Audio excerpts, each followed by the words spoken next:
Eh bien, écoutez, le sujet que j'ai choisi pour m'expliquer devant vous, c'est Pandora, la première femme. L'histoire que je vais vous raconter, c'est une histoire assez drôle, baroque en même temps, mais qui, comme beaucoup de ces mythes grecs, si on les regarde d'un peu plus près, si on réfléchit sur eux aussi, on voit qu'il y a, à travers l'intrigue, sans avoir l'air de rien, une forme de sagesse, ou en tout cas de réflexion, sur ce que nous sommes, la condition humaine. Alors les deux textes majeurs auxquels je me réfère ce soir, sont des textes d'Hésiode, poète béotien, qu'on date, si vous voulez, en gros, disons, du 7e siècle avant Jésus-Christ, juste après Homère. Il y a des discussions, je vous en fais grâce. Et cet Hésiode, qui nous donne son nom dans un des deux poèmes sur lesquels je m'appuie, cet Hésiode, c'est un petit agriculteur, pas riche, paysan, berger. Et il raconte qu'un beau jour, il se promène avec ses troupeaux, ses moutons, dans les montagnes, et tout d'un coup, il voit devant lui des déesses merveilleuses à voir, les filles de Mnémosyné, les filles de mémoire, les muses, les moussailles, qui le traitent plutôt mal et qui lui disent à peu près, espèce de moins que rien, avec tes moutons, tu n'es qu'une, parce que c'est du féminin en grec, qu'une gastère. Que gastère, c'est l'estomac, la panse, le bide, tout ce que vous voulez. Tu n'es qu'un ventre. Tu n'es qu'un ventre parce que, comme la plupart des hommes, tu essaies simplement de subsister comme tu peux, alors que c'est pas ça l'essentiel. L'essentiel, c'est ce que nous allons apprendre, parce que nous savons, nous, tout ce qui a été, tout ce qui est et tout ce qui sera. Nous avons l'omniscience, et dans nos chants, quand nous sommes près à l'Olympe, au pied de Zeus, nous lui chantons en quelque sorte tout le devenir du monde, toute sa gloire, le fait qu'il est maintenant le maître du monde. Et peut-être, si tu le veux, nous pouvons apprendre tout ça, et elle lui donne une sorte de bâton, de sceptre, si vous voulez, de laurier ou d'olivier, qui le qualifie comme chanteur, aide. Et il va donc à son tour, lui, chanter tout, ex archès, depuis le début, l'origine du monde, comment tout s'est fabriqué. Et au cours de ce texte, c'est la Théogonie, dont il reprend certains éléments dans les Travaux et les Jours, un second poème, il va aborder une question dont Françoise Héritier, l'anthropologue, pour laquelle j'ai la plus grande admiration, plus grand respect, a bien mis en lumière le caractère de socle. Il y a un développement de l'humanité depuis les temps préhistoriques, il y a une diversité des cultures, bien sûr, mais il y a un certain nombre de choses sans lesquelles les hommes n'auraient pas pu ni vivre ni penser, un socle, et qui font partie en quelque sorte d'une expérience que dès la préhistoire les hommes ont dû affronter et qui a modelé aussi un peu leur intelligence, leur forme de pensée, les catégories mentales à travers lesquelles ils essayaient de comprendre ce qu'ils avaient devant eux. Et une de ces questions fondamentales, c'est pourquoi deux sexes? Pourquoi deux sexes? Ce serait si simple s'il n'y en avait qu'un. Le nôtre, bien entendu, ça coule de source. Mais pourquoi deux sexes? Pourquoi y a-t-il du masculin et du féminin? Alors que, comme les Grecs eux-mêmes l'ont formulé, comme le formule par exemple Hippolyte lui-même, dans la pièce d'Euripide, je ne comprends pas pourquoi les dieux ont eu l'idée baroque de créer à côté des mâles, des anthropoi, des humains mâles, quelque chose d'autre qui est les femmes. Ben, ça serait beaucoup mieux s'il n'y en avait pas, dit Hippolyte, qui considère que la femme est une sorte de danger, d'impureté par rapport à la vie telle qu'il la conçoit, tout entière, donnée à Artémis, la déesse vierge, qui refuse l'union sexuelle. Alors il dit à peu près, ce serait tellement simple, et Dieu aurait dû faire un système où il y aurait que des hommes, et puis on irait dans les temples, on donnerait un certain nombre de dons votifs, et on retirerait un petit garçon, et puis voilà. Et comme ça, il y aurait une humanité entièrement peuplée de mâles. Cette question, pourquoi deux sexes, elle est fondamentale parce que ça ne sera pas seulement quand on arrivera à comprendre que ça veut dire pourquoi il y a deux sexes. Pas. C'est pas seulement qu'on comprendra mieux ce que c'est que d'être un homme, mais c'est qu'en même temps on comprend mieux le monde. Pourquoi? Parce que, comme vous le savez bien, même la langue va classer les choses en masculin et féminin. Il y a une chaise et il y a un buffet, il y a un féminin, il y a un masculin. Et que si je regarde mes Grecs, ils ont été tellement façonnés intellectuellement par cette idée qu'il y a deux sexes et qu'il n'y a rien à faire, que c'est comme ça, qu'ils ont constitué, déjà chez les pythagoriciens, des tables qui étaient des tables où il y a au départ mâle, femelle, et puis tout le reste. Alors, mâle sec, femelle humide, mâle chaud, femelle froide, etc. Et ça continuait comme ça. Toutes les catégories qui nous permettent de penser le monde étaient réparties sur deux colonnes et elles étaient vues comme des formes du masculin et du féminin. Tels étaient les enjeux. Alors, qu'est-ce que nous raconte ce brave Hésiode lorsqu'il est inspiré par les muses? Écoutez, c'est une sorte, je vais naturellement un peu simplifier les choses et les reconstruire, mais je crois honnêtement que tout ce que je vais dire est d'une certaine façon dans le texte. Alors ce qu'il raconte, c'est que, à l'origine, au début, au moment où le monde commence à exister, et où le Seigneur, le roi du monde, est Chronos, l'âge d'or, il n'y a pas de femme. Il n'y a pas de femme et les humains, anthropoi, sont tous des andrès, des mâles. Il n'y a pas de femme et il n'y a pas non plus, vous l'imaginez facilement, de naissance proprement dite, ni par conséquent de mort. Les hommes sont là, et ils sont là mêlés aux dieux, mangeant avec eux, vivant avec eux, sans avoir ni à travailler, ni à se fatiguer, sans connaître aucune maladie, aucune souffrance, sans même connaître au sens propre la mort. Comme dit Hésiode, tous les biens étaient à eux, il n'y avait aucun cacone, aucun mal. Existence idyllique. Le blé pousse tout seul, les viandes sans doute sont rôties et cuites, sans qu'on, comme dans certains mythes de Micaré. On a tout à portée de la main sans avoir rien à faire. Les bras et les jambes toujours jeunes, toujours la même souplesse, toujours la même vigueur. Et on passe son temps avec les dieux mêlés à eux, dans les banquets sans doute, à manger sans avoir eu rien à préparer, à écouter les muses qui chantent, à se banqueter, à écouter la poésie, dans une forme de vie absolument idyllique. Telle est la situation première, du temps de Chronos. Mais, comme vous le savez, il y a une guerre entre les dieux, entre Chronos et Zeus, et finalement, c'est Zeus qui devient maître du ciel.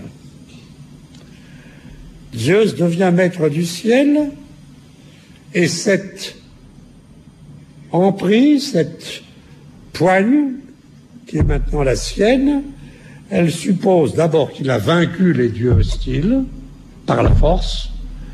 Il a combattu contre eux, c'est la grande guerre des dieux, et que d'autre part, les autres dieux qui ont combattu avec lui, dans son camp, lui ont demandé de prendre la souveraineté. Violence brutale d'un côté et accord mutuel de l'autre avec les autres dieux.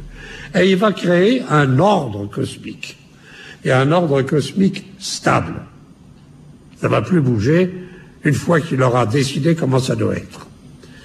Cet ordre cosmique, il va consister d'abord dans le fait que, entre les dieux, sous vainqueur, et lui, par accord, il va donner à chacun une place, un rôle, une fonction, un domaine où il est souverain.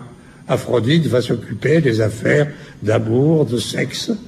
Héra va s'occuper du mariage légitime, de la souveraineté, etc., etc. Athéna, de la guerre, de la sagesse. Chacune est dans un casier, elle a sa place, il a réparti ce que les Grecs appellent les honneurs, les timailles, ou les portions, les moirai, voilà. Et c'est un ordre. Et cet ordre, il est comme tout ordre, hiérarchique. Au sommet, il y a Zeus, et puis il y a les différents dieux, les grands, les petits, les moyens, et chacun a sa place et ne doit pas s'occuper de ce qui ne le regarde pas. Et alors Zeus, à un moment donné, jette sans doute un regard sur ces types bizarres, ces anthropoi, qu'il voit manger avec les dieux, vivre avec eux, mais qui ne sont pas des vrais dieux. Qu'est-ce qu'ils font là? Quel est leur statut? Comment ça se fait qu'ils sont mélangés avec les immortels? Alors, il décide que, pour que l'ordre soit l'ordre, il faut qu'entre les immortels divins et les humains, il y a une frontière, un tracé qui soit net. Et pour cela, il ne va pas s'amuser à faire la guerre aux hommes, c'est rien du tout, une pichenette, ils sont morts. Il ne va pas non plus conclure avec les hommes un accord, ils n'en sont pas dignes. Il faut donc trouver une solution un peu biaisée, où il ne se mouille pas trop, mais qui va remettre les hommes à leur place. Et il s'adresse à un dieu particulier, intéressant à examiner, un titan qui s'appelle Prométhée, dont le nom même indique qu'il est capable, de voir à l'avance, de comprendre à l'avance ce qui va se passer. C'est le prévoyant. Il a un frère qui, lui, s'appelle non pas Prométhée, mais Épiméthée. C'est-à-dire celui qui comprend quand c'est trop tard, après. Celui qui a l'esprit d'escalier et qui n'arrive à saisir exactement ce qui s'est passé quand déjà les choses lui sont tombées sur la tête. Ce Prométhée, il est doué de ce que les Grecs appellent la métis, c'est-à-dire une intelligence subtile, retorse, ayant volontiers recours à la tromperie et au mensonge, étant bien entendu que le maître absolu en métis, c'est Zeus. Parce que Zeus, aussitôt qu'il est proclamé roi du monde, fait venir à lui Métis, une divinité marine qui prend toutes les formes, qui se métamorphose, et il l'épouse, c'est sa première femme. Mais on a prévenu que l'enfant qu'il aurait avec Métis, si c'était un homme, arriverait à le vaincre. Alors, Métis est enceinte d'une femme, Athéna, qui va être l'astuce personnifiée, et Zeus arrive par des procédures d'astuce comme ça, il dit à peu près à Métis, sans doute, mais il paraît que tu peux prendre toutes les formes. Bien sûr, c'est facile. Tu pourrais prendre la forme d'un lion en particulier. Oui, hop, la voilà lion, lionne. Tu pourrais te faire flamme. Oui, elle devient une flamme qui brûle tout. Tu pourrais te faire ceci, cela, et finalement il lui dit, et tu pourrais te faire une goutte d'eau? Bien sûr. Elle se fait une goutte d'eau, il l'avale. Ça y est, la question réglée, il la métise à l'intérieur de lui. Il devient le Dieu Métioès, le Dieu qui est la métisse personnifiée. Et toute notre histoire de Pandora, ça va être une histoire d'un combat entre le Dieu souverain, qui veut fonder un ordre hiérarchique bien établi, et puis le petit Dieu, Prométhée un peu à part, malin aussi, et qui l'affronte. Et pourquoi Prométhée affronte Zeus? Cronos a affronté Zeus. Mais qu'est-ce que voulaient Cronos et ses frères et sœurs, les titans? Ils voulaient prendre la place de Zeus, ils voulaient la royauté pour eux. Prométhée, pas du tout.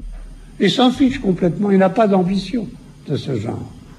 Mais Prométhée, c'est comme ça qu'on le désigne quelquefois, philanthropos. Il aime les hommes. Pourquoi? Parce qu'il n'est pas un dieu souverain, il est un dieu malin, rusé, et je crois qu'on peut dire que ce qui choque Prométhée dans l'ordre auquel il appartient, puisqu'il travaille avec les Olympiens, il travaille sur ordre de Zeus, ce qui le choque dans cet ordre, c'est qu'il n'y a pas d'ordre sans injustice. Il n'y a pas de hiérarchie sans qu'il y ait entre ceux qui sont en haut et ceux qui sont en bas des différences terribles. Et si vous voulez, Prométhée n'est pas un rival de Zeus, n'est pas un concurrent. Il est, passez-moi la comparaison, il est cette petite voix, comme le 68 art de l'Olympe, qui va prendre à un moment donné, qui va essayer de faire en sorte que dans l'ordre que Zeus établit, où il y a les dieux d'un côté, les hommes de l'autre, les hommes ne soient pas trop défavorisés. Il va essayer de berner Zeus en faveur des hommes. Alors comment ça se passe? Il y a au moins 3 actes. Premier acte, les dieux et les hommes sont réunis, ils font cercle, et Zeus annonce que cette fois, on va régler les risques, la concurrence, la querelle entre les dieux et les hommes. On va voir, chacun va avoir son lot, comme une sorte presque judiciaire. Et pour cela, c'est Prométhée qui est chargé de se débrouiller pour qu'il y ait une frontière tout à fait nette tracée entre les dieux et les hommes.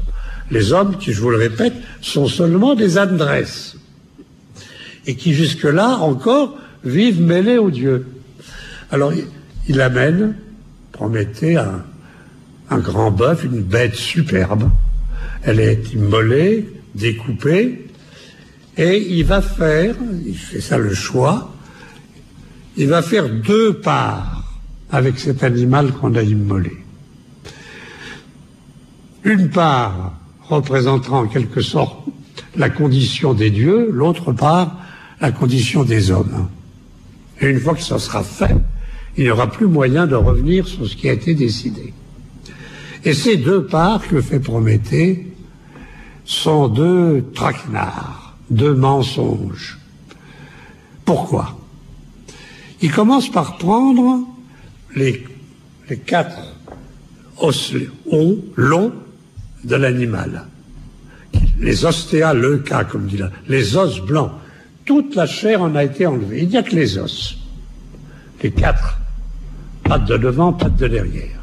Il les met côte à côte et il camoufle ces os blancs dénudés en mettant sur eux une couche petite de blanche graisse appétissante. On voit ça, on salive. Premier paquet. Deuxième paquet, il prend tout ce qui est comestible, tout ce qui est mangeable. Chair et graisse, chair et main lourde de graisse, comme dit entrailles lourdes de graisse, nous dit le texte. Tout ce qui est mangeable est rassemblé, tout ce qui a été gratté sur les os, toutes les entrailles, tout, et tout ça est enveloppé dans la peau de l'animal, du bœuf. On ferme tout, et ce contenu, la peau plus la mangeaille, est placés, camouflés, cachés, dans la quoi? Dans la gastère, dans l'estomac du bœuf, qui est d'aspect plutôt assez répugnant. Donc d'un côté, la blanche graisse appétissante, avec les os, de l'autre côté, un estomac répugnant, avec toute la bidoche. Et on amène ça devant Zeus, et devant Dieu et hommes ébahis qui regardent, qui se demandent comment ça va se passer. Et Zeus, naturellement, n'est pas dupe, et il dit à Prométhée, oh, tu as été bien partial, mais il a décidé qu'il jouerait le jeu, et comme des types qui jouent une partie de poker pour voir celui qui trichera le mieux, il entre dans la partie. Et alors Prométhée lui dit, Zeus, à tout seigneur, tout honneur, à toi de jouer, tu prends la part que tu veux. Alors Zeus voit les deux parts, il prend la belle part, il soulève la graisse et il découvre les 4 jambes sous forme d'ostéaleuca, les purs os de ce malheureux animal. Alors il est très furieux et il dit à Prométhée, tu as voulu me duper, eh ben tu vas voir qu'est-ce qui s'ensuit. Fin du premier acte. Je vous signale tout de suite que ce premier acte n'est pas gratuit ni en l'air. Pourquoi? Parce que dans le sacrifice alimentaire grec, c'est-à-dire dans la seule forme de nourriture carnée que les Grecs connaissent, on ne peut manger qu'une viande qui a été rituellement sacrifiée. Et cette viande qui a été rituellement sacrifiée, elle forme 2 parts. D'abord les os blancs qu'on met sur l'autel, on met un peu une couche de graisse, on verse quelquefois un peu de vin fort, et on fait brûler pour les dieux, la fumée monte, et les dieux ont comme part la fumée odorante du sacrifice. Et tout le reste, toute la viande, ou bien elle est placée sur des baguettes, on la fait rôtir et on mange ça, ou bien elle est mise dans des grandes cuves pour bouillir. Autrement dit, la réalité de ce qu'est l'alimentation des hommes, aujourd'hui, vous et moi, les Grecs, c'est ça. C'est on mange la viande lorsque l'animal sacrifié rituellement, les dieux ont eu une part et les hommes ont eu tout ce qui est mangeable. Alors, bien entendu, Prométhée a l'air de... Non seulement il a l'air, mais il pense que il fait un cadeau aux hommes en leur donnant tout ce qui est mangeable. Et Zeus fait semblant de le croire aussi. En réalité, vous comprenez bien que c'est l'inverse. Que la bonne part, c'est celle qui est en apparence, même si elle est camouflée sous la graisse, la mauvaise. Pourquoi? Parce que dans notre corps, seuls les os sont imputrescibles. Seuls les os ne sont pas soumis à la putréfaction, à la dégénérescence. Tout ce que les hommes vont manger, dont ils vont se repaître avec un appétit parfait, c'est précisément ce qui, dans la viande morte, est destiné à être périssable et au contraire à pourrir. Ce que les dieux ont, c'est cette espèce d'architecture immortelle qu'il y a dans l'homme, d'autant que dans ses os, il y a aux yeux des Grecs la moelle, c'est-à-dire la partie vitale. Ils ont donc, les Grecs, ce qui, dans l'animal, est la vie, et la vie stable. Et c'est ça qui leur vient sous forme de fumée dont ils se nourrissent. Tandis que les hommes, eux, parce qu'ils ont caché dans la gastère de l'animal tout ce qui est mangeable, deviennent eux-mêmes des gastérès, deviennent eux-mêmes des ventres. Les hommes ont besoin de manger. S'ils ne mangent pas, ils meurent. Leur vie n'est plus cette vie qu'ils menaient avec les dieux quand ils partageaient avec eux une nourriture d'immortalité, toujours vive. Maintenant, quand on se fatigue, il faut manger, il faut recharger ses batteries. L'énergie qu'on a en nous est une énergie à éclipse. Ça n'est pas une énergie qui est toujours au même niveau. On ne peut pas peiner, se fatiguer, se dépenser sans avoir besoin de récupérer en mangeant. Nous sommes donc devenus d'une certaine façon des gastérès. Ça, c'est la fin du premier acte, si je peux dire. L'ambiguïté de cette espèce de nourriture sacrificielle qui établit un contact avec les dieux, parce que on ne peut manger de la viande qu'à l'occasion d'une fête religieuse et en donnant aux dieux ce qui est la meilleure part.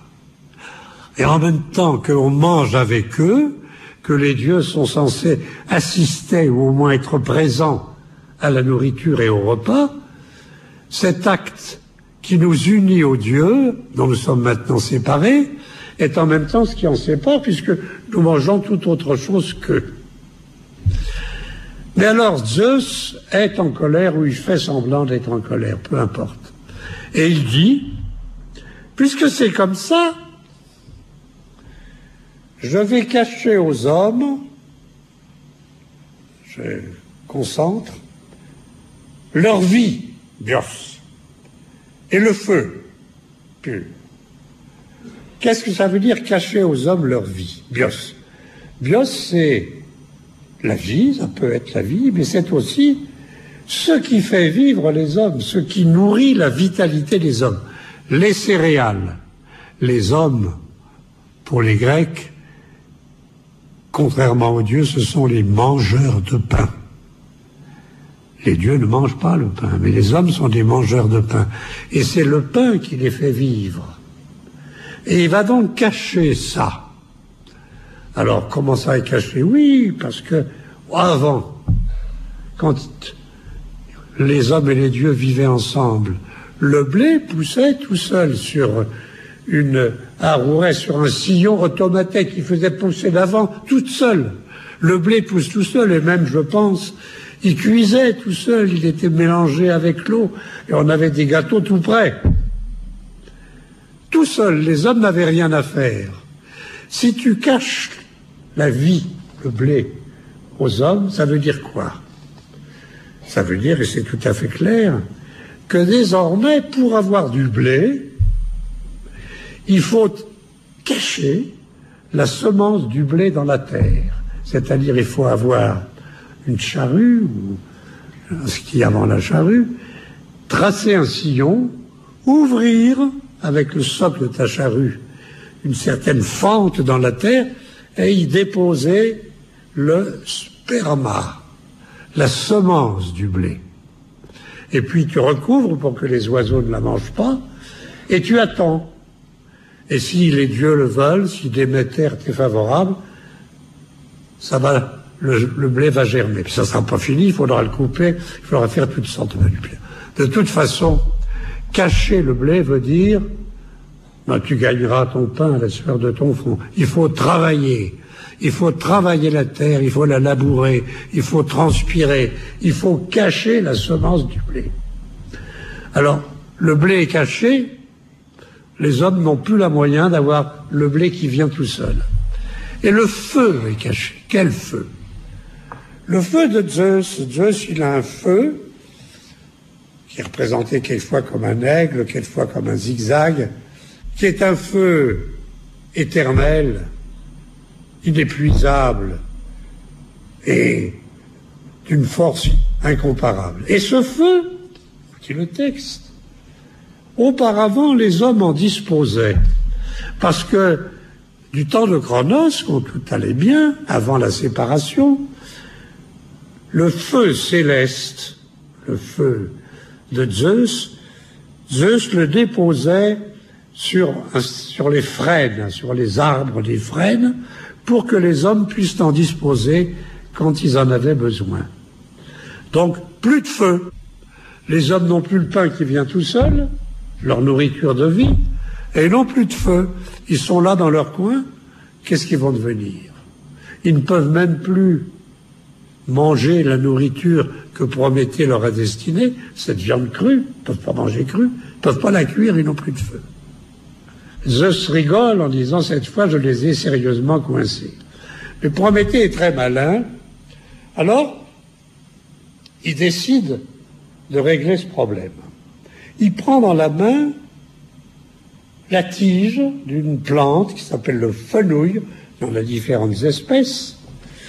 Mais cette plante a ceci de particulier que, contrairement à ce qui se passe dans les arbres, où l'intérieur de l'arbre est humide, où il y a la sève, et où l'extérieur, l'écorce est sèche, dans ce fenouil, l'intérieur est complètement sec et l'extérieur est vert et humide, une plante verte, comme une espèce d'ombrelle. Alors il prend ça dans la main, et puis il monte vers le ciel, il passe devant Zeus, qui est sans doute étendu sur son lit, tranquillement, qui le voit, qui se dit qu'est-ce qu'il vient encore faire celui-là. Et alors Prométhée passe, bonjour, bonjour, qu'est-ce que tu veux? Je me promène. Il monte vers le ciel avec son fenouil. Et une fois que Zeus regarde plutôt en bas qu'en haut, il prend une semence de feu, sperma, puros, et il place cette semence de feu en haut de son fenouil. Et le feu va se propager à l'intérieur du fenouil sans qu'on puisse le voir du dehors. Donc il est toujours là, il revient, il repasse devant Zeus. Bonjour, bonjour. Qu'est-ce que tu fais? Je me promène simplement. Il se promène, mais il arrive chez les hommes et il donne aux hommes la semence de feu. Avec ça, ils allument leur cuisinière, ils cuisent la bidoche et ils se réjouissent, ils se réchauffent. Et Zeus, du haut de l'Olympe, regarde et voit tout d'un coup les feux qui brillent au milieu des humains. Alors là, fureur totale, rage complète. Bien entendu, je démasque mes batteries dès le départ. Le feu, qu'ont les hommes par Prométhée, le feu prométhéen, qui sera vu de façon diverse, mais donc vous voyez bien qu'il est un feu intelligent. C'est le produit d'une astuce et d'une technique de transport du feu que les Grecs connaissaient. Tandis que le feu de Zeus, lui, un peu comme dans les parts de nourriture, est un feu immortel, infatigable, toujours prêt à jaillir. Le feu que les hommes ont à partir d'une semence est un feu mortel, comme les hommes, fragile et vorace. Si vous ne le nourrissez pas, il meurt. Il faut tout le temps lui donner à manger. Et il faut, une fois qu'il s'est un peu apaisé, faire bien attention pour que la semence ne disparaisse pas. Bref, c'est un feu, si je peux dire, qui est, du point de vue de l'ordre de l'ontologie, inférieur. À la fois, c'est un feu intelligent, mais c'est un feu second, un feu à travers une semence de feu. Alors, on a un tas de textes sur cette semence de feu. On explique qu'il faut faire attention d'en avoir toujours une semence cachée sous la cendre. Quand on n'en a plus, on va en prendre chez son voisin qui vous donne un peu de son feu que vous ramenez. Donc, de la même façon que cette viande qui est pour les hommes est très appétissante, alléchante, merveilleuse, qu'elle les nourrit, mais qu'elle est en même temps le signe de leur fragilité, de leur faiblesse, de leur fatigue, de leur mortalité, le feu des hommes dont ils disposent, qui est un feu intelligent avec lequel on fera un tas de choses, est en même temps un feu inférieur, un feu affamé, un feu qui, au lieu d'être divin, et au lieu d'être uniquement un feu technique intelligent, est en même temps, aux yeux des Grecs, un feu sauvage. Parce qu'il arrive que ce feu que vous avez allumé, il vous échappe complètement et il se met à avaler tout ce qui est autour de lui, comme une bête sauvage. Donc un feu ambigu et qui non seulement marque le côté fragile de la condition humaine, mais aussi l'animalité à laquelle l'homme est rattaché et contre laquelle il ne peut rien. On en est là, deuxième acte, fin du deuxième acte. Alors, Zeus, là, cette fois, il est vraiment fâché. Et il dit à peu près à Prométhée, tu as volé le feu, et maintenant, je veux faire don, je donnerai un don, un cadeau aux hommes, et aux hommes seulement, le cadeau d'un calon cacon, d'un beau resplendissant mal, un malheur merveilleux à voir, que les hommes chériront dans leur cœur. Et pour ce faire, il convoque Héphaïstos, le dieu forgeron, boiteux, sculpteur, et lui dit, tu vas me confectionner un mannequin avec de la glaise que tu vas mouiller d'eau, tu vas le confectionner un mannequin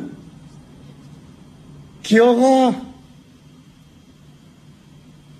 toute l'apparence d'une déesse immortelle.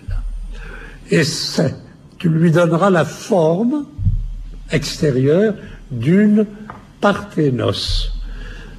Parthénos, c'est la jeune fille avant ses noces, ou la jeune femme au moment de ses noces, mais qui n'a pas encore eu d'enfant, qui n'a pas accouché. Elle peut être vierge, elle ne l'est pas nécessairement, mais surtout, elle n'est pas encore une mère de famille, une Parthénos, une jeune fille, 15 ans. Tu lui donnes cette forme, et alors vous me direz, mais cette forme de Parthénos, alors d'où est-ce qu'elle vient? Il n'y avait pas de femme. C'est vrai. Il n'y avait pas d'humain au féminin. Mais il y avait des déesses qui étaient des parthénoïs. Qui? Athéna, Artémis, Hestia, pas merveilleuse déesse de beauté. Donc il y avait un féminin au niveau divin. Et ce qui est confié comme tâche à Héphaïstos, c'est de fabriquer un mannequin qui sera la première Parthénos humaine, et cette Parthénos humaine, elle aura ceci de caractéristique, c'est qu'elle a tout à fait l'aspect d'une Parthénos divine, d'une déesse immortelle. Alors, il se met au boulot, il la confectionne, il la fait très belle, et puis c'est pas fini, Zeus convoque Athéna, Aphrodite, les Charites, les Heures, et tout le monde s'affaire auprès de ce mannequin pour qu'il soit comme les déesses immortelles. Alors on lui donne une robe blanche, un voile brodé, merveilleux, scintillant, une couronne fabriquée par Héphaïstos avec un décor animal où toutes les bêtes qui vivent se promènent et quand on les voit, on croirait que c'est vrai.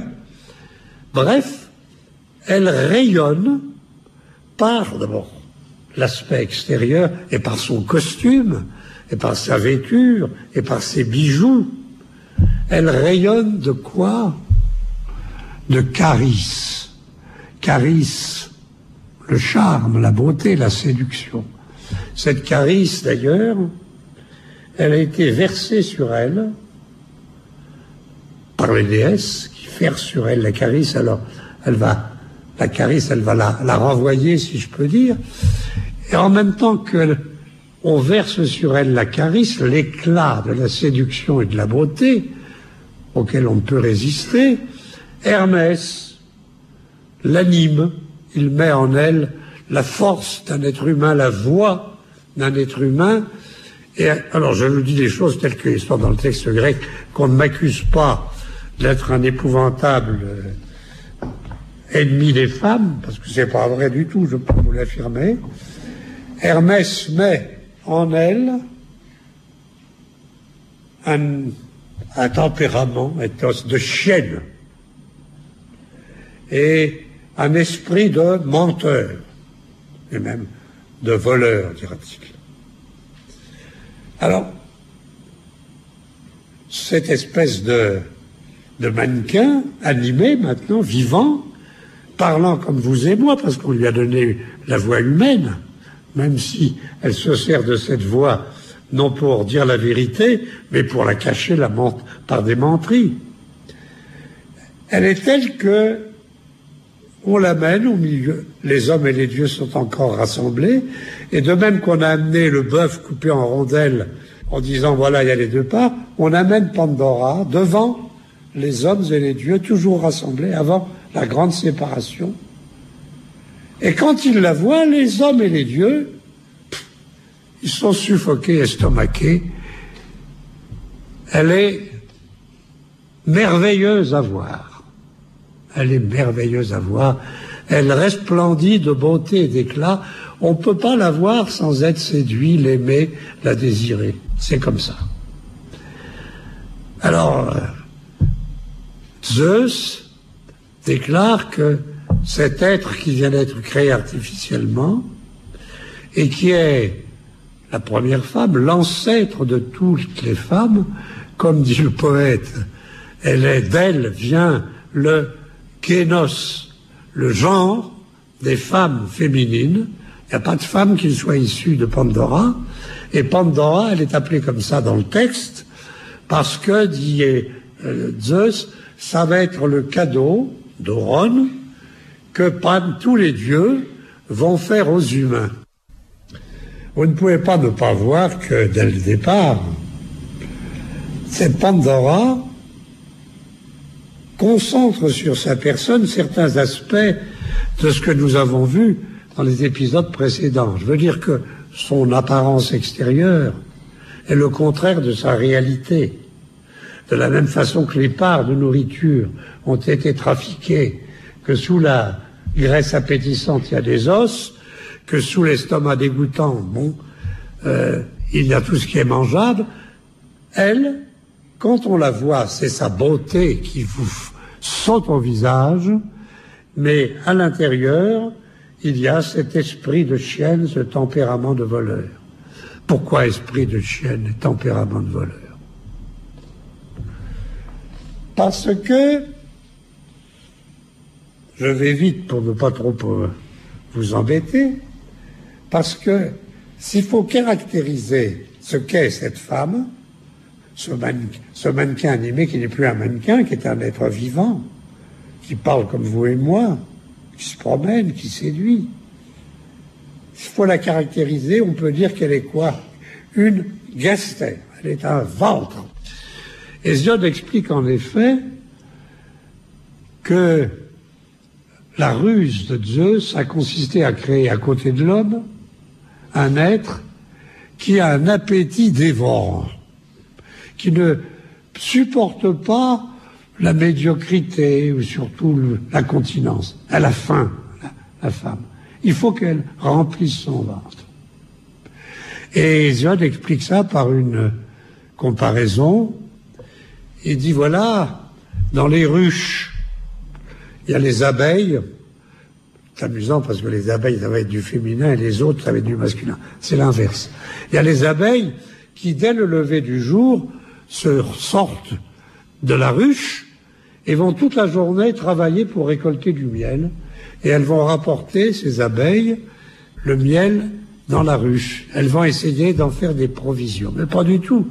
Parce qu'en même temps que les abeilles, il y a d'autres animaux qui, eux, ne bougent pas, restent le derrière, si je peux dire, dans la ruche, ne bougent jamais, ne travaillent jamais, mais mangent tout.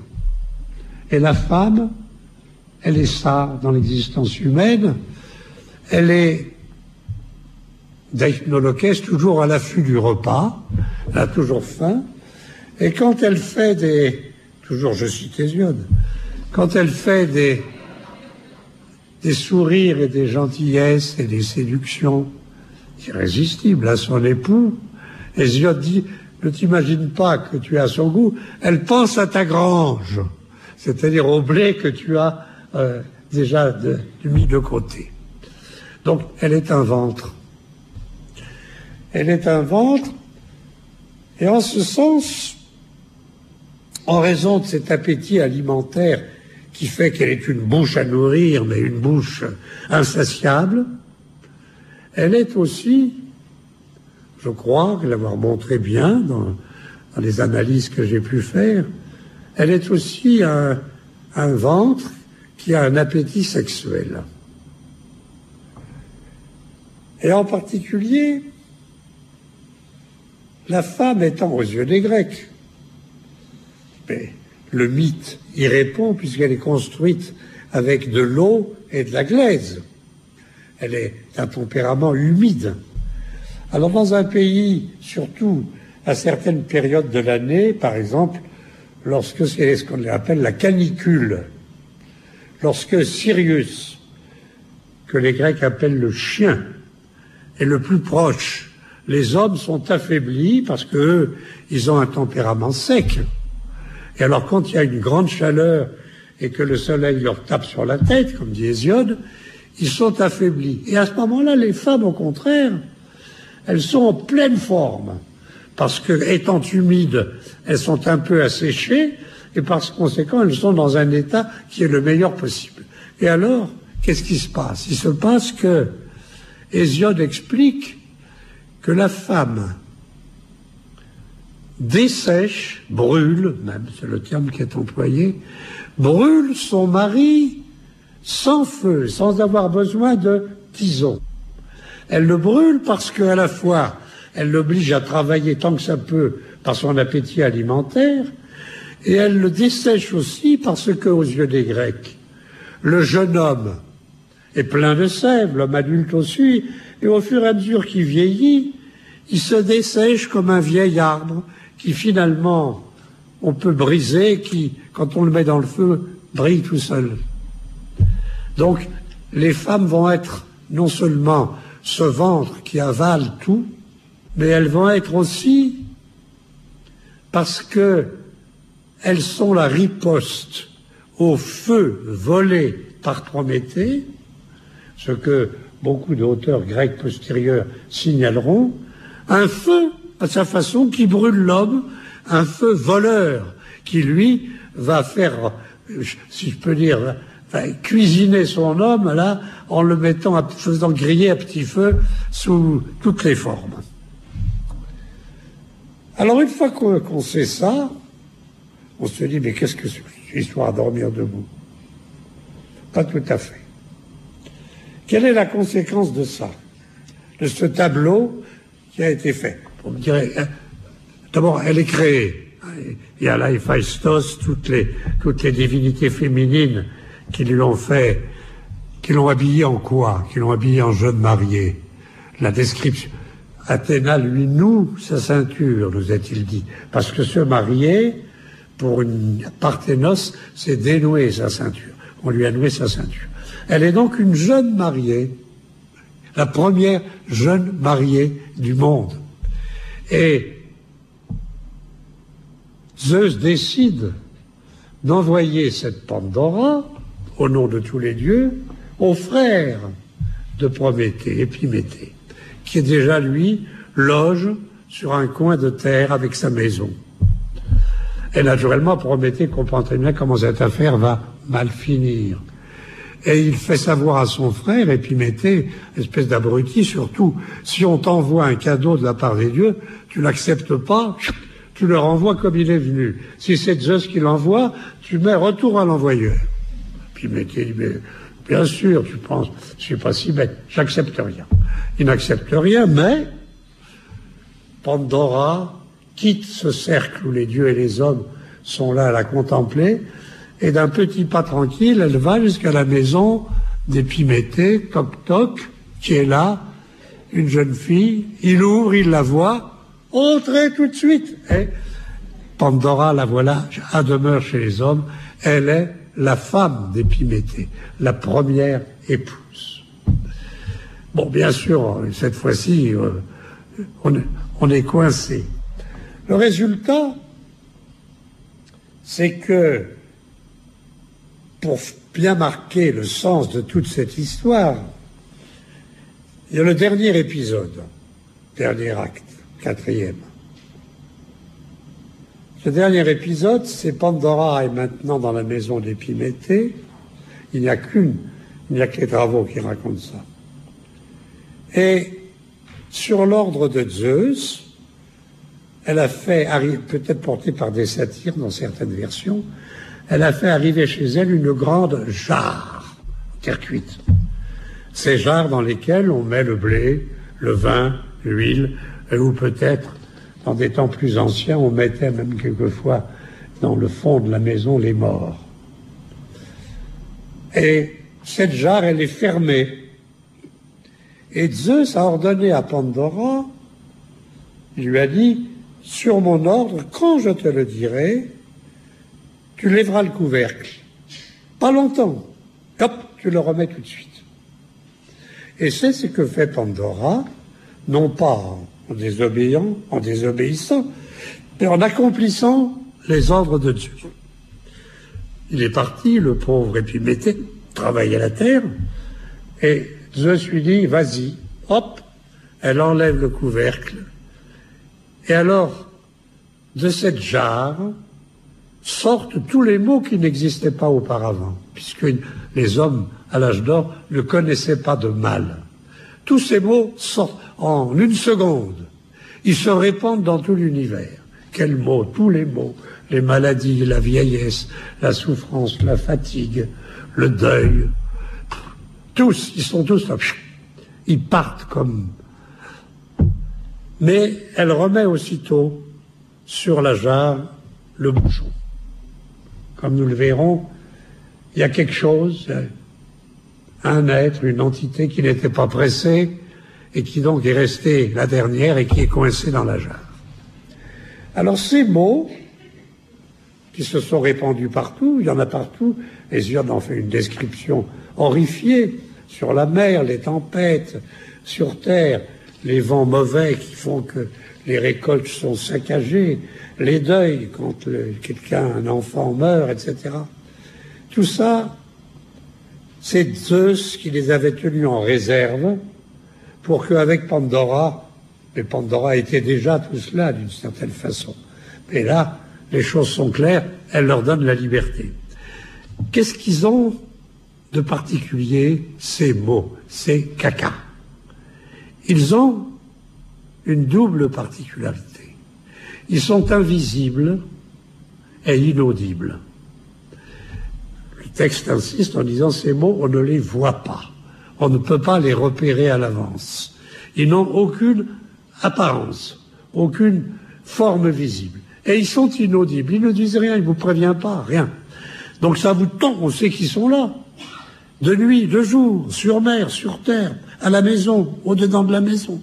À tout moment, ils vous sautent dessus et vous ne pouvez rien contre eux parce que vous ne les avez pas vus venir ni entendus venir. Ce sont des mots dont on sait très bien qu'ils sont des mots qu'on déteste. Personne ne souhaite un naufrage, personne ne souhaite un ouragan, personne ne souhaite un deuil auprès de lui. Mais justement, ces mots qui, si on les voyait ou si on les entendait, on essaierait de les éviter, on ne peut pas ni les voir ni les entendre. Par contre, Pandora, qui est le mal qu'Acone, d'une part, il est visible, et d'autre part, il est audible, parce qu'il parle comme vous et moi. Mais ce qu'on voit d'elle, ce qu'on entend d'elle, au lieu de vous mettre en garde, comme si c'était quelque chose de dangereux, est de nature à vous séduire. Sa beauté physique fait que, quand vous la voyez, vous ne pensez pas au reste, et les paroles qu'elle prononce sont des paroles de miel, mielleuses, doucereuses, qui vous séduisent, et par conséquent, les mots qu'on éviterait si on les voyait, ils sont invisibles, et le mal qu'on voit, et qui est un mal, on le prend pour un bien.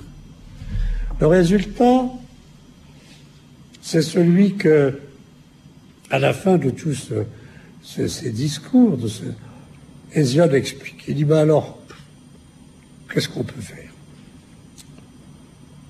Et sa conclusion, c'est que, étant donné que maintenant il y a des femmes, qu'il y a eu Pandora, qu'il y a le Génos Gunaïkoun, on peut rien faire. On peut, voyant ce que sont les femmes et le malheur qu'elles représentent, ne pas se marier. Et alors, je le cite à peu près, on vivra dans l'abondance jusqu'à sa mort. On aura plein de blé, on aura plein de réserves, on sera un homme riche et heureux. Mais une fois mort, fini. Rien. Il ne reste rien de vous. Et les biens que vous avez accumulés, le grain de votre grange, tout, l'huile, le vin, peut-être même la monnaie, si ça commence, si ça démarre, tout cela, ça ira à des étrangers, à des collatéraux. Donc, où vous vivez sans femme, tout va bien. Mais quand vous mourrez, cette mort met fin radicalement à ce que vous êtes. Ou bien vous vous mariez, comme dit Hésiode. Si vous avez beaucoup de chance, vous tombez sur une épouse pas mauvaise, il y en a. Et alors, même dans ce cas, le mal et le bien s'équilibreront. Mais si vous tombez sur une représentante d'une engeance maudite, votre vie sera un enfer. Ça veut dire que de toute façon, dans la vie humaine, maintenant qu'il y a des femmes, et pas seulement des hommes tout seuls, que les hommes doivent manger, qu'ils doivent travailler, qu'ils se fatiguent, qu'ils ont un feu qui est un feu aussi assez difficile.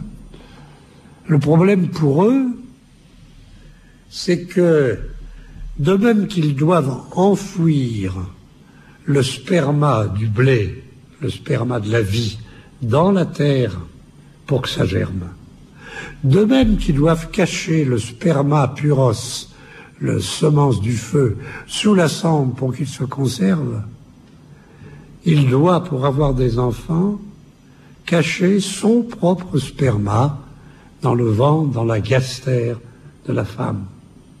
Si bien que la femme est gastère, non seulement par son appétit, ce qu'elle avale, les nourritures, et la vitalité virile de son mari, mais elle est un ventre aussi parce que c'est seulement de ce ventre, et à partir de ce ventre, que l'homme peut faire que la mort ne soit pas une exclusion radicale.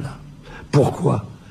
Parce que, vous savez, les Grecs font toujours la comparaison entre le sillon du champ et le sillon du corps féminin, en disant que c'est la même chose. Grâce au sillon du corps féminin, la semence que l'homme va déposer, comme la semence sur le champ de blé, va germer. Il va y avoir un enfant, comme dit Hésiode, semblable au Père. Et que par là même, puisque nous ne sommes plus des immortels, puisque nous sortons, nous naissons, tout être humain sort d'un ventre, il y a une naissance, ce qu'il n'y avait pas autrefois, quand il n'y avait que des hommes. Mais les femmes, ça veut dire que maintenant, il faut être deux pour faire un enfant. Il faut un ventre féminin, d'où ça va sortir. Et si vous naissez, alors ça veut dire que vous allez être petit, puis grandir, puis vous fortifier, devenir un adulte, un vieux, et finalement mourir. Pas de naissance sans mort. Comme il n'y a plus de richesse, de bonheur, sans travail, sans fatigue. Tout est ambigu. Et le ventre féminin est à la fois ce qui absorbe toutes les richesses, toute la vitalité masculine, et ce qui donne à la vie humaine un sens en créant des enfants semblables au Père. Semblables au Père, on me dirait pourquoi ? Parce que les Grecs se racontent ça, se racontent que les enfants sont semblables au Père. Ils racontent, c'est ce que pense Hésiode, c'est ce que pense Aristote, c'est ce que pensent beaucoup d'autres, que le ventre féminin est une espèce comme la matière, comme la glaise dans laquelle a été pétri ce mannequin. Il est purement passif, il est comme une sorte de cire, et que la semence de l'homme s'imprime, de sorte que la figure de l'enfant, c'est l'homme qui l'a donné la forme, c'est seulement la matière qui est présentée par la femme. Et ce ventre féminin va donc concentrer toutes ces ambiguïtés-là. Et si vous me donnez encore quelques minutes, tout ça est encore exprimé d'une autre façon, à savoir que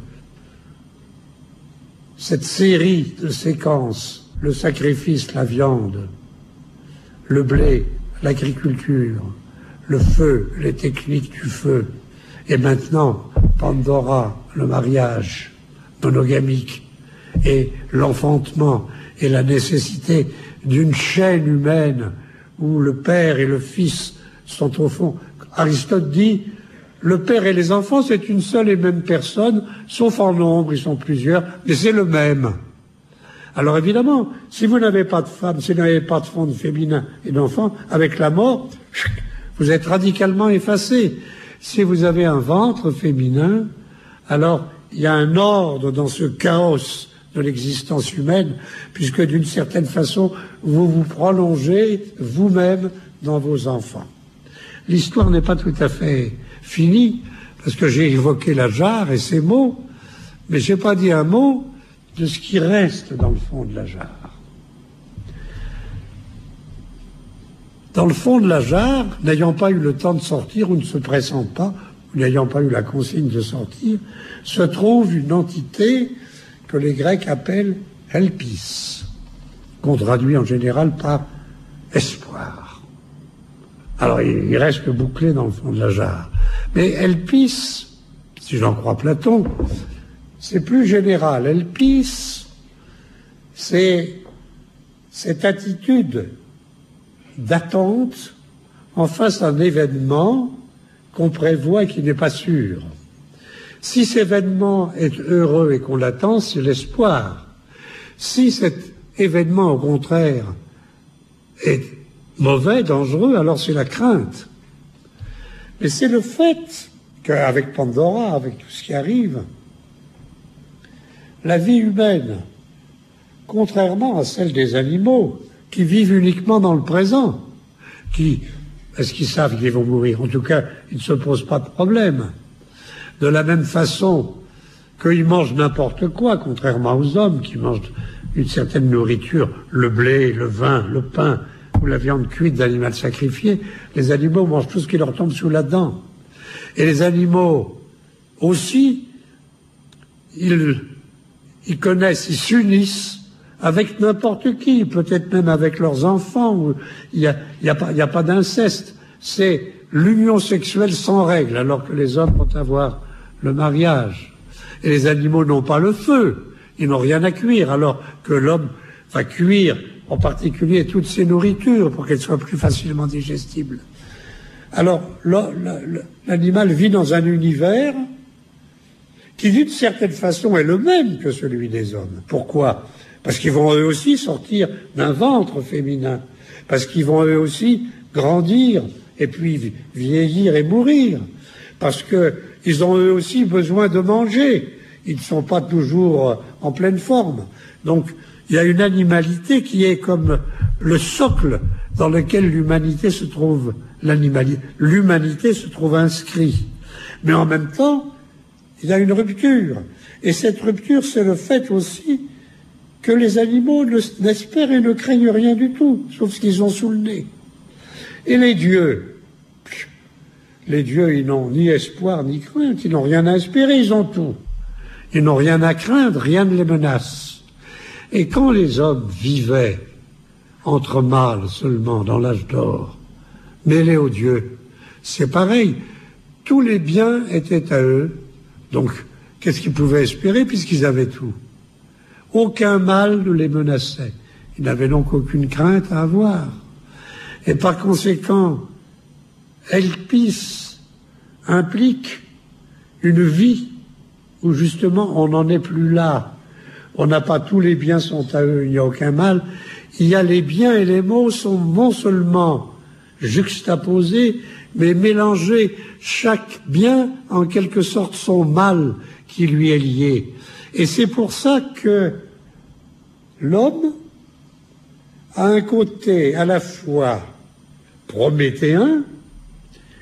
À l'avance, il sait qu'il peut lui arriver des choses. Il sait très bien à l'avance qu'il mourra. Il ne sait pas quand, il ne sait pas comment.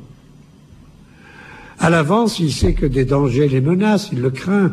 Mais il ne peut pas les voir, il ne peut pas les entendre. Donc, lui maintenant, l'homme prométhéen, il sait que les choses vont arriver. Mais en même temps, nous avons l'autre côté épiméthéen dont nous sommes aussi solidaires, c'est-à-dire que on est vraiment fixé sur les choses que quand c'est trop tard pour leur trouver un moyen de les compenser. Prométhéen et épiméthéen, ça veut dire quoi? Ça veut dire que nous vivons toujours sur le mode de l'attente et d'une prévision qui n'est pas une vraie prévision. qui n'est pas un vrai savoir. Et que par conséquent, toute cette histoire, si un peu compliquée, mais en même temps dont vous voyez à quel point chaque épisode est encastré dans l'autre et fait écho à l'autre, la création de la première femme, c'est précisément la création de ce que nous sommes, de la vie humaine, de la condition humaine, de cet incroyable mélange qui fait que les hommes n'ont pas un statut propre. Ils étaient mêlés aux dieux, maintenant ils sont mêlés aux bêtes. Ils sont entre les bêtes et les dieux. Contrairement aux bêtes, ils ont un rapport avec les dieux par la prière, par les rituels, par les statues divines, les temples, par le rite, par la religion, alors qu'il n'y en a pas chez les animaux. Et en même temps, ils sont comme les bêtes, puisqu'ils partagent ces lois de l'animalité, nécessité de manger, sexualité, de s'unir, et tout ça. Entre bêtes et dieux, leur statut est un statut ambigu. Et ce caractère, il s'exprime, si je peux dire, sur le plan du récit mythique, de façon parfaite chez la femme. Pourquoi ? Puisque, comme nous l'avons vu, d'une certaine façon, la femme est divine. Dans l'existence du paysan grec moyen, c'est dur, il fait chaud, la terre n'est pas très fertile, il n'a jamais assez au moment de la soudure. Entre les deux récoltes, en général, il n'a pas assez. Et dans cette existence quotidienne dure et médiocre, la beauté de la femme, c'est le reflet du divin dans la vie humaine. Elles sont à l'image des déesses immortelles. Quand vous rentrez chez vous, que vous avez votre femme, il y a chez Hésiode, à un moment donné, comme ça par hasard, une description d'une petite fille, d'une petite jeune fille qui prend son bain. C'est merveilleux. Oui, c'est un rayon divin qui vient tout d'un coup illuminer votre existence médiocre, divine, humaine. Elle parle comme vous. Et c'est le mariage monogamique, elle est l'épouse, elle discute de vos affaires. Et bestiale, elle est bestiale parce qu'elle représente l'animalité alimentaire et sexuelle. Elle est donc tout ça à la fois. Et elle présente une synthèse de ce paradoxe d'une existence humaine qui n'a pas en quelque sorte de solidité, de statut propre, qui ne se définit que par rapport aux dieux qu'ils ont quittés et par rapport aux animaux dont ils se distinguent encore. Et si on réfléchit sur la suite de ce que, si ça, c'est ça le 7e siècle, ce mythe, tous les Grecs l'ont connu, bien entendu, l'ont quelquefois modifié, changé. Mais qu'est-ce qu'il y a là-dedans ? Il y a un grand problème qui est posé, que incarne Pandora. Qui est quoi ? Qui est le hiatus, la nature du hiatus entre l'apparence, l'apparaître et la réalité, entre la fiction et la vérité. Quand on la voit, elle est la beauté pure. Mais à l'intérieur d'elle-même, Enta, comme il dit, à l'intérieur dedans, alors c'est l'esprit de chienne et le tempérament de voleur. Elle incarne donc, elle est d'autre part, contrairement aux hommes, qui d'une certaine façon sont là comme les dieux depuis toujours, ils n'ont pas de naissance. Peut-être sont-ils nés de la terre à l'origine. Elle est un produit artificiel, Pandora. Elle est le produit de la techné, de l'art, d'Héphaïstos, qu'il a fabriqué comme on fabrique une statue.